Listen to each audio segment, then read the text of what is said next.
आखिर क्यों बनना पड़ा महादेव शिव को एक भयंकर सांप? घना जंगल, चारों तरफ सन्नाटा और एक छोटी सी चिड़िया जो रोज की तरह ओम नमः शिवाय का जप करते हुए शिवलिंग के पास बैठी थी। वह कोई साधारण चिड़िया नहीं थी, महादेव की अनन्य भक्त थी। हर सुबह सूरज की पहली किरण से पहले वह दूर नदी से अपनी चोंच में भरकर जल लाती और शिवलिंग पर अर्पित करती। ना कोई स्वार्थ, ना कोई डर, सिर्फ सच्ची भक्ति।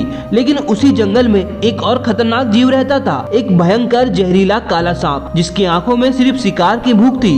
एक दिन जब चिड़िया हमेशा की तरह शिवलिंग के पास बैठकर जप कर रही थी, तभी झाड़ियों में हलचल हुई। वह जहरीला सांप धीरे धीरे चिड़िया की ओर बढ़ रहा था। चिड़िया अपनी भक्ति में इतनी लीन थी कि उसे आने वाले खतरे का बिल्कुल अंदाजा ही नहीं था। सांप अब बिल्कुल पास आ चुका था, उसकी जीभ बाहर निकल रही थी और उसने हमला करने के लिए अपना फन उठा लिया। अचानक उसने बिजली की गति से वार किया। चिड़िया चीख पड़ी, उसके पंख घायल हो गए और वह जमीन पर गिरकर तड़पने लगी। कोई मदद करने वाला आसपास नहीं था, सिर्फ एक छोटी सी भक्त और उसके सामने मौत खड़ी थी। चिड़िया दर्द में थी, लेकिन उसके आंखों में डर नहीं था। उसकी चोंच से सिर्फ एक शब्द निकला, महादेव। और तभी अचानक वहाँ एक और सांप प्रकट हुआ, लेकिन यह सांप अलग था। उसकी आंखों में क्रोध नहीं बल्कि दिव्य तेज था। वह सीधे उस जहरीले सांप के सामने आकर खड़ा हो गया। दोनों सांप आमने सामने थे। जहरीला सांप हुबकारा और उसने नए सांप पर हमला कर दिया, लेकिन जैसे ही उसने हमला किया, नया सांप बिजली की तरह हिला और उसने उस जहरीले सांप को पीछे धकेल दिया। यह कोई साधारण सांप नहीं था, उसकी हर हरकत में दिव्यता थी।